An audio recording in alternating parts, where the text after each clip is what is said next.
मैं अलका ठाकुर हूं और आप सभी का अलका मेडिकल क्लासेस में स्वागत है। आज हम डिस्कस करने वाले हैं ब्रोंकियल एस्थमा, जिसको हम आम तौर की भाषा में एस्थमा बोलते हैं।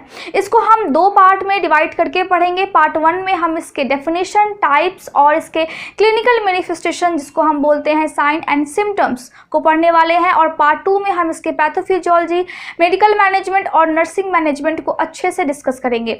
तो पार्ट 1 में हम इसके सबसे पहले डेफिनेशन को देख लेते हैं। मैं आपको पहले बता चुकी हूँ कि ब्रोंकियल एस्थमा को हम आमतौर की भाषा में एस्थमा बोलते हैं। ठीक है, तो एस्थमा क्या है? एस्थमा एक क्रॉनिक लंग डिजीज है। क्रॉनिक मतलब क्या होता है? बहुत लंबे समय तक जो डिजीज रहती है लंग्स में। लंग्स को हिंदी में क्या बोलते हैं? फेफड़ा। तो लंबे समय तक जो फेफड़ा की डिजीज होती है उसको हम बोलते हैं एस्थमा। ठीक है, इसमें क्या होती है? इसमें जो ट्रैकिया क्या होती है? ये वाली जो पोर्शन है, यहाँ नाक के जो जस्ट पीछे वाली पोर्शन है, उस नाक के नोज कैविटी के पीछे क्या होती है? हमारे फेरिंग्स होते हैं। देन फेरिंग्स के बाद क्या आते हैं? लैरिंग्स आते हैं। उसके बाद ट्रैकिया स्टार्ट होती है। तो जो ट्रैकिया होती है उसकी स्ट्रक्चर कुछ इस टाइप की होती है। उसके बाद ये लंग्स से जाकर के अटैच करती है और ट्रैकिया लंग्स में जाकर के डिवाइड हो जाती है बहुत सारे ब्रांचेस में। तो स्टार्टिंग के जो ब्रांचेस होते हैं उसको हम प्राइमरी ब्रांचेस बोलते हैं। उसका सेकेंडरी, देन टर्शियरी जो सबसे छोटी होती है। उसके बाद फिर वो ब्रोंकी में, फिर ब्रोंक्यूल्स में डिवाइड होते रहते हैं। ठीक है, लंग्स में हम ये जो ब्रोंक्यूल्स है और फिर जो एल्वियोलाई है वो कैसे हमें पता लगती है? वो अगर हम माइक्रोस्कोप से देखेंगे तब वो हमें पता लगेगी। ठीक है, तो एस्थमा एक क्रॉनिक लंग डिजीज है जिसमें सूजन हो जाती है इसी ट्रैकिया में। ठीक है, इस ट्रैकिया के अंदर की जो मसल्स है उसमें सूजन हो जाती है और वो नैरो हो जाती है। अगर कोई चीज़ में सूजन होगी तो वहाँ का जो स्पेस है वो कम हो जाएगा। और नैरो होने के कारण क्या हो सकती है? नैरो होने के कारण वहाँ पे क्या होगी? म्यूकस का प्रोडक्शन भी हो सकता है। अगर आप एलर्जी के कांटेक्ट में आएंगे, अगर जिस चीज़ से एलर्जी है वो चीज़ आपके नोज से फिर ट्रैकिया में जाएगी तो उसमें और ज़्यादा सूजन हो जाएगी। ठीक है, एयरवेज किसको बोलते हैं? एयरवेज हम ट्रैकिया को ही बोलते हैं। तो मैंने यहाँ पे क्या लिखा है? Asthma is chronic lung disease that inflames and narrowing the airways, जो कि ट्रैकिया को क्या करती है? उसमें सूजन हो जाती है जिससे कि ट्रैकिया नैरो हो जाती है, सिकुड़ी हुई हो जाती है। एक तरह से बोलिए कि स्पेस वहाँ पे कम हो जाती है। ठीक है, asthma is reversible obstructive Airways disease. Asthma क्या है? रिवर्सिबल, मतलब ये ठीक हो सकती है और फिर हो जाएगी। ट्रीटमेंट अगर आप लेंगे, अगर आप दवाइयाँ खाएंगे तो ये ठीक हो जाएगी। जैसे ही आप एलर्जी के कांटेक्ट में जाएंगे ये फिर से आपको वापस हो जाएगी। जिसमें क्या होती है? Trachea and bronchi. ट्रैकिया की जो ब्रांचेस होती है लास्ट छोटी सी, उसको क्या बोलते हैं? ब्रोंकी। तो वो रिस्पॉन्ड करती है in a hyper active way. Hyper active मतलब अगर उसमें सूजन है तो क्या होगी? वो और ज़्यादा हाइपर एक्टिव हो जाएगी, किसी भी एलर्जी से और ज़्यादा वो रिस्पॉन्स करने लगेगी। इसलिए मैंने लिखा है hyper active way to certain stimuli. Stimuli का मतलब होता है अगर कोई भी एलर्जी पैदा करने वाली चीज़ है उससे ये और ज़्यादा ही रिस्पॉन्स करेगी और ज़्यादा सूजन हो जाएगी इसमें। ठीक है, इट इज़ इंटरमिटेंट। इंटरमिटेंट मतलब बार बार होने वाला ये कंडीशन है और बार बार रिवर्सिबल यानी कि ठीक होने वाला भी ये टाइप है of obstructive lung disease. Lungs disease क्या होती है? एक तरह से ऑब्स्ट्रक्शन पैदा करती है लंग्स में। अगर वहाँ पे सूजन होगी तो ऑब्स्ट्रक्शन कैसे पैदा होगी? सूजन भी होगी, म्यूकस भी होगा। तो जो सांस हम लेते हैं वो सांस हम सही से नहीं ले पाएंगे, हवा हमारे लंग्स तक नहीं पहुँच पाएगी और जो कार्बन डाइऑक्साइड है वो भी हमारे जो नोज के थ्रू बाहर नहीं आ पाएगी। ठीक है, उसके बाद अगर ऐसी कंडीशन होती है तो कौन सी साउंड निकलती है? व्हीजिंग साउंड, जैसे कि कोई सीटी मार रहा हो। अगर हम सांस लेंगे और मुझे एस्थमा है और मैं सांस यहाँ पे लूँगी, ब्रीथ करूँगी, तो क्या होगा? ऐसी साउंड निकलेगी जैसे कि सीटी बज रही हो। ठीक है, इसके अलावा डिफिकल्टी इन ब्रीदिंग, और क्योंकि ट्रैकिया में सूजन है तो सांस लेने में बहुत ज़्यादा दिक्कत महसूस होगी, डिफ़िकल्ट महसूस होगी। ठीक है, इट इज़ 3 स्टेप प्रॉब्लम। ये जो है वो 3 स्टेप प्रॉब्लम है। अब एस्थमा के कितने स्टेप होते हैं? इस ये 3 स्टेप प्रॉब्लम हो गई। सबसे पहले होती है इन्फ्लामेशन, मतलब कि सूजन होती है। उसके बाद ये क्या होती है? हाइपर रिस्पॉन्सिवनेस, यानी कि बहुत ज़्यादा रिस्पॉन्ड करने लगती है कोई भी एलर्जी से। उसके बाद एयरवे ऑब्स्ट्रक्शन। अब एयरवे ऑब्स्ट्रक्शन यानी कि ब्रोंकोस्पाज्म क्या होता है? अगर आपकी ये ल्यूमेन है ब्रोंकाई की, ल्यूमेन क्या होती है? फॉर एग्जांपल समझिए कि एक तरह से ब्रोंकाई है, इसकी जो साइड वाली पोर्शन गोल वाली ये है, ये मैंने यहाँ पे बनाया है। अगर इसमें सूजन होगी अंदर वाले मसल्स में तो ये कुछ इस टाइप की नैरो हो जाएगी, संकरी हो जाएगी। ठीक है, इसके बीच में म्यूकस होगा। म्यूकस क्या होती है? अगर आपको खांसी होती है कभी, तो अगर वो जो कफ निकलता है वो कैसी होती है? गाढ़ा होती है, थिक होती है, वाइटिश और येलोइश मिक्स सब्सटेंस होती है। तो वहाँ पे ऐसी सब्सटेंस भरने लगेंगी। जब ऐसी सब्सटेंस यहाँ पे भरने लगेंगी तो क्या होगा, सांस लेने में दिक्कत महसूस होगी। और जब सांस लेने में दिक्कत महसूस होगी तो यहाँ की जो मसल्स है ये कॉन्ट्रैक्ट करेगी, मतलब ये हिलना स्टार्ट हो जाएगी। इसको हम बोलते हैं ब्रोंकोस्पाज्म, क्योंकि ब्रोंकाई की जो मसल्स है वो कॉन्ट्रैक्ट करती है, स्पाज्म करती है, इसलिए मैंने बोला कि ये 3 स्टेप प्रॉब्लम है। अब हम देख लेते हैं टाइप्स ऑफ एस्थमा को। एस्थमा के कितने टाइप्स होते हैं? एस्थमा के मेनली 7 टाइप्स होते हैं। सबसे पहला क्या है? सबसे पहला है एलर्जिक एस्थमा, या फिर इसको हम एक्सट्रिंजिक एस्थमा भी बोलते हैं। अब ये क्या होती है? ये ट्रिगर होती है एलर्जेंस के थ्रू। एलर्जेंस क्या होते हैं? एलर्जेंस वो होते हैं जो कि एलर्जी पैदा करते हैं। अब क्या क्या एग्जाम्पल्स होते हैं? एग्जाम्पल्स में मैंने लिखा है पिट डेंडर। पिट डेंडर क्या होती है कि जो पशु होते हैं, पालतू जो पशु होते हैं, उसके जो फड़ होती है, रूसी होती है, उसको हम बोलते हैं पेट डेंडर। ठीक है। हाउस डस्ट, जो कि घर में धूल होते हैं, जो कि घर का जो डस्ट होता है उसको हम बोलते हैं हाउस डस्ट। फेदर्स, जो कि पंख होते हैं पक्षियों के। फूड प्रिजर्वेटिव्स, फूड प्रिजर्वेटिव्स क्या होते हैं? फूड में डाला जाता है ताकि फूड लंबे समय तक चल सके, फूड जल्दी खराब ना हो, खाना जल्दी खराब ना हो। ठीक है। कुछ कुछ चीज़ों में फूड प्रिजर्वेटिव डाला जाता है, इसके कारण एलर्जीज हो सकती है। मोल्ड, मोल्ड क्या होती है?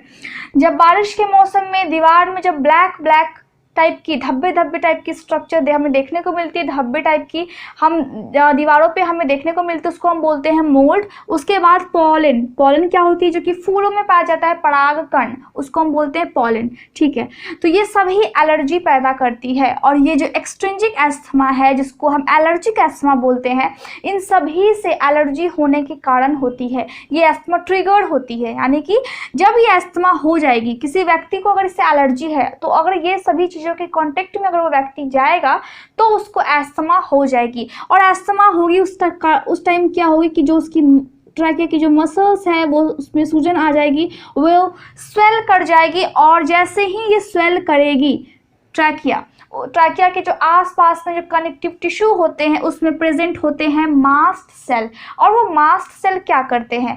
जैसे ही एलर्जी के कांटेक्ट में हमारा बॉडी जाता है तो हमारा बॉडी उस एलर्जी से लड़ने के लिए एंटीबॉडी को रिलीज करता है। अब वो कौन सी एंटीबॉडी को रिलीज करता है? IgE। कौन सी को? IgE।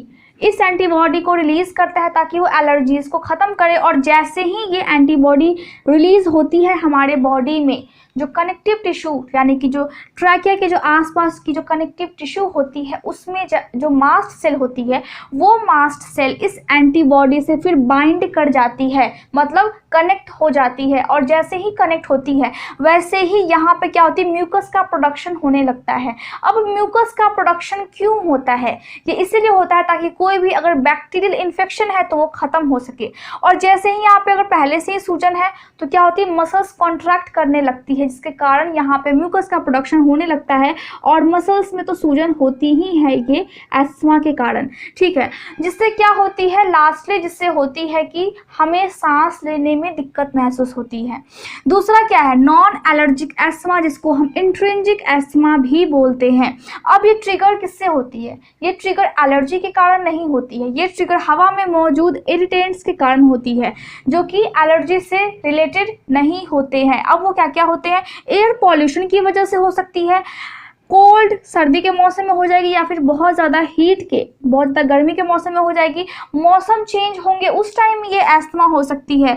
फ्यूम्स मतलब धुएं से हो सकती है। और वुड और सिगरेट स्मोक, जो लकड़ी को अगर हम जलाते हैं उससे जो धुएं निकलती है, ठीक है, और जो सिगरेट की जो स्मोक होती है उससे जो निकलता है उससे हो सकते हैं। रूम ड्यूड्रेंट्स, ड्यूड्रेंट्स क्या होते हैं? खुशबू जो रूम में करने वाली चीज़ें होती हैं उनसे हो सकती है। हाउस होल्ड क्लीनिंग प्रोडक्ट्स, जो घर को साफ करने के लिए जो प्रोडक्ट यूज़ किए जाते हैं उससे एलर्जी हो सकती है। परफ्यूम से हो सकती है। रेस्पिरेटरी ट्रैक इन्फेक्शन, या फिर रेस्पिरेटरी ट्रैक में ही अगर इन्फेक्शन है, फॉर एग्जांपल अगर नाक में इन्फेक्शन है तो अंदर की जो मेम्ब्रेन है वो क्या चीज़ से बनी होती है? म्यूकस से। वहाँ पे म्यूकस का प्रोडक्शन होने लगेगा, इससे हमें सांस लेने में दिक्कत महसूस हो सकती है। स्ट्रेस से हो सकती है या फिर इमोशनल अपसेट, अगर कोई व्यक्ति बहुत ज़्यादा चिंता करता है उससे भी हो सकती है। फिजिकल एग्जॉशन, बहुत ज़्यादा पसीना निकलने के कारण भी हो सकती है, या फिर बहुत ज़्यादा एक्सरसाइज के कारण भी हो सकती है, या फिर एक्सरसाइज के दौरान भी हो सकती है।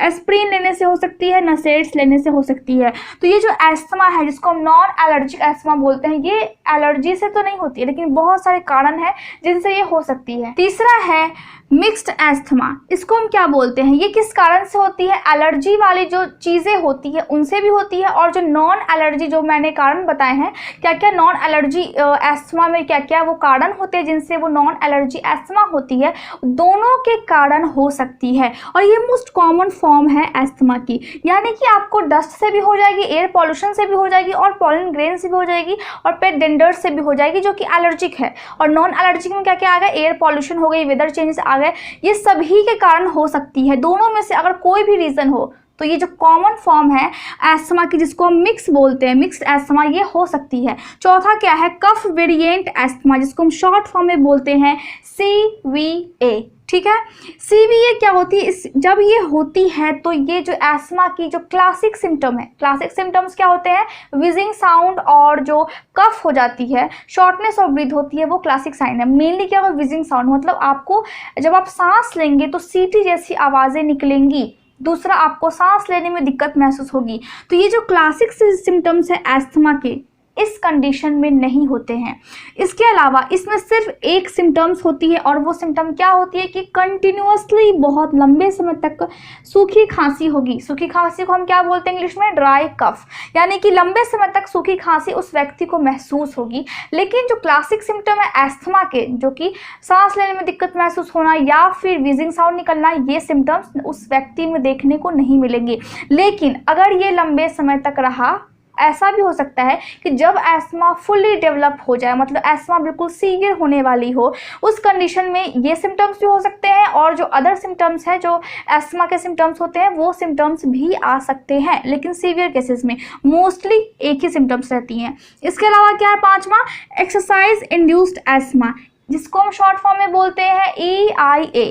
अब इसमें क्या होती है, इसमें क्या होती है, ये उन लोगों को अफेक्ट करती है जो कि फिजिकल एक्टिविटी करते हैं या फिर फिजिकल एक्टिविटी के बाद उनको अफेक्ट करती है। ठीक है, फिजिकल एक्टिविटी में क्या होगा, अगर आप कोई भारी सामान उठाएंगे, कोई आप एक्सरसाइज कर लेंगे बहुत ज़्यादा जिसमें फिजिकल वर्क हो, अगर आप वैसे काम करेंगे तो उस काम के दौरान या उस काम के करने के बाद आपको इसके अटैक्स आएंगे। ठीक है, ये उन लोगों में हो सकती है जिसमें जो सेंसिटिव नहीं होते हैं नॉर्मल एस्थमा के।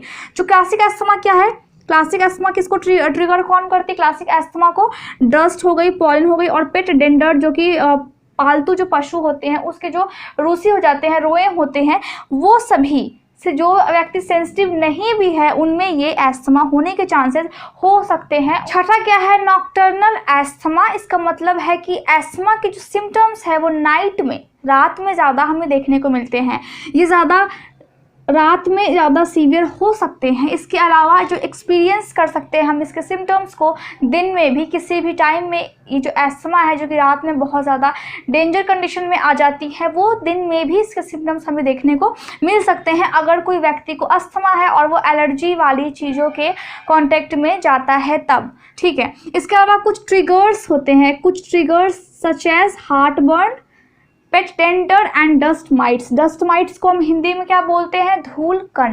ठीक है, तो धूलकण हो गए जो पशु होते हैं उसके जो रोए हो गए। ठीक, उसके अलावा जो हार्ट बर्न, अगर किसी को लगता है कि कुछ ऐसा खा लिया हो या फिर उसके जो सीने में अक्सर जलन महसूस होती है, उस वाले व्यक्ति को एस्थमा की जो सिम्टम्स है, जो नॉक्टर्नल एस्थमा है, वो और ज़्यादा ट्रिगर हो जाती है।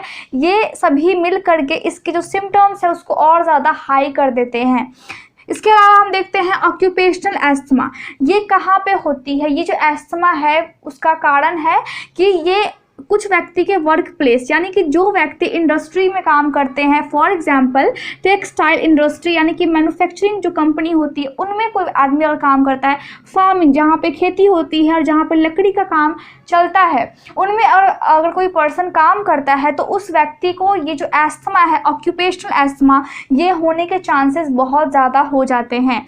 ठीक है, इसके अलावा वहाँ पे क्या ऐसी चीज़ें मौजूद होती है जिससे कि एस्थमा होती है, वो ट्रिगर होती है। ये कुछ इरिटेंट्स है और कुछ एलर्जेंस है। एलर्जेंस मीन्स जो एलर्जी पैदा करती है, और इरिटेंट्स मीन्स क्या होगा कि जो ट्रैकिया है उसके जो म्यूकोजा लेयर है उसको ये इरिटेट कर देते हैं, जिससे कि उसमें सूजन आ जाती है और वो बहुत हाइपर सेंसिटिव हो जाती है किसी भी इन्फेक्शन के। डस्ट हो गए, डाइज हो गई, गैस होते हैं, फ्यूम्स मीन्स धुएं हो गए वहाँ पे मौजूद, एनिमल प्रोटीन्स हो गए, रबर लेटेक्स हो गए, जो रबर बनते हैं जैसे एग्जांपल ग्लव्स बनते हैं, वैसी जो इंडस्ट्री होती है वहाँ पे जो लोग काम करते हैं उनको ये एस्थमा होने का बहुत ज़्यादा खतरा बना हुआ रहता है। कॉजेज और रिस्क फैक्टर की अगर हम बात करें तो एग्जैक्टली जो कारण है इसकी कोई भी जानकारी नहीं है, लेकिन जो रिसर्चर है वो ये मानते हैं कि जो एस्थमा होती है वो कुछ फैमिली जीन पे भी डिपेंड करती है और कुछ इन्वायरमेंट यानी कि कुछ वातावरण पे भी डिपेंड करती है। दोनों को मिला करके ही एस्थमा होती है। मतलब अगर किसी बच्चे में फैमिली से एस्थमा की जीन ट्रांसफ़र हुई है उसके में, तो हो सकती है कि अगर वो पॉल्यूशन वाले जगह पे जाए तो जो एस्थमा है वो जल्दी उसको हो जाए। अगर जिसको फैमिली प्रॉब्लम नहीं है या फिर सिर्फ एलर्जीज़ होती है, उसकी जो एस्थमा होती है वो नॉर्मल होती है और फिर ठीक हो जाती है। लेकिन जिसकी फैमिली जीन में एस्थमा है और जो इन्वायरमेंट वातावरण गंदे वातावरण में जाता है, पॉल्यूशन वाले जगह पे जाता है, ऐसे जगह पे जाता है जिससे उसको एलर्जी है, तो ये जो एस्थमा है वो सीवियर कंडीशन में भी आ सकती है, उसके बॉडी में सीवियर भी हो सकती है। इसके अलावा हम देख लें कि क्या क्या रिस्क फैक्टर होते हैं।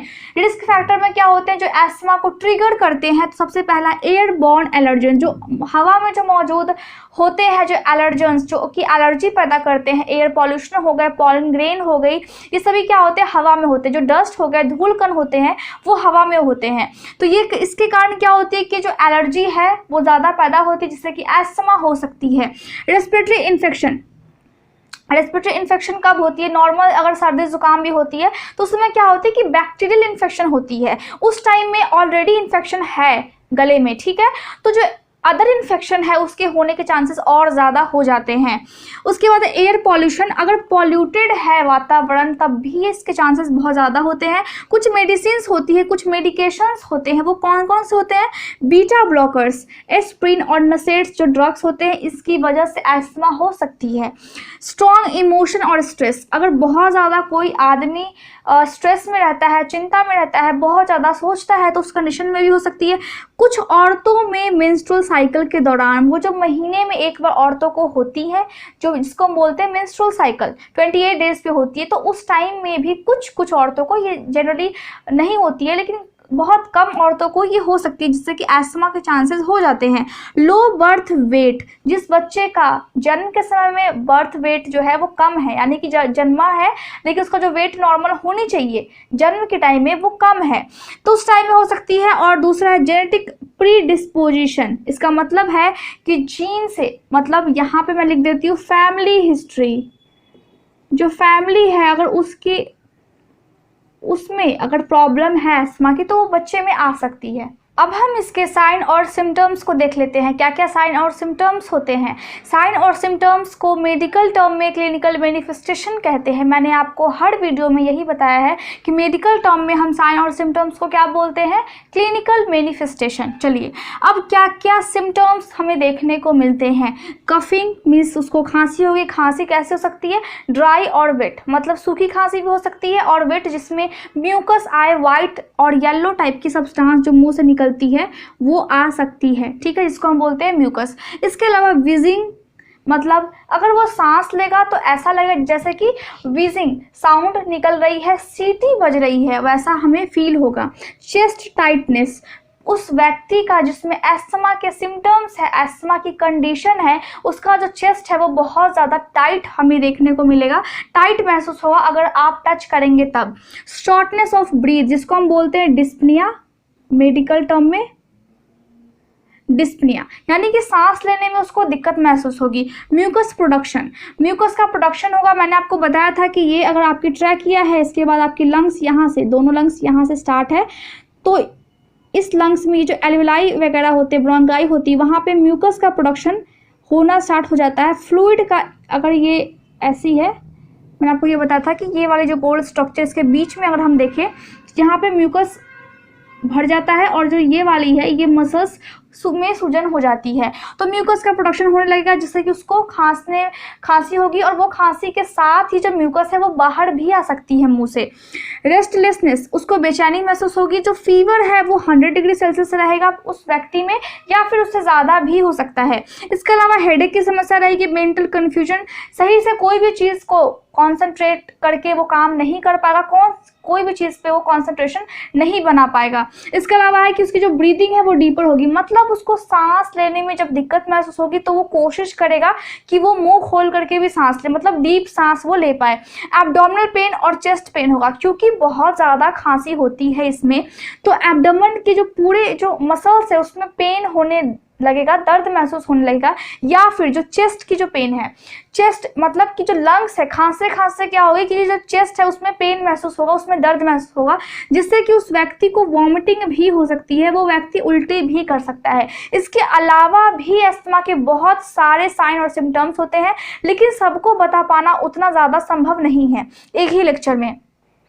तो आप बस इतना ही समझ लीजिए कि ये जो है वो कॉमन साइन और सिम्टम्स है जो कि एस्थमा वाले पेशेंट को देखने को मिलते हैं हमें। तो इस तरह से हम देखते हैं कि एस्थमा क्या होती है और उसके डेफिनेशन, उसके सिम्टम्स, उसके क्या क्या कॉजेज हैं, क्या क्या रिस्क फैक्टर है, हम इन सभी चीज़ों को आज के लेक्चर में अच्छे से डिस्कस किया है। पार्ट 2 में हम इसके पैथोफिजियोलॉजी को, इसके जो मेडिकल मैनेजमेंट है, नर्सिंग मैनेजमेंट है, इसके बारे में हम अच्छे से डिस्कस करेंगे। Thank you so much for watching my video. अगर आपको अच्छा लगा हो तो आप इसे लाइक, शेयर और सब्सक्राइब ज़रूर करें। Thank you so much.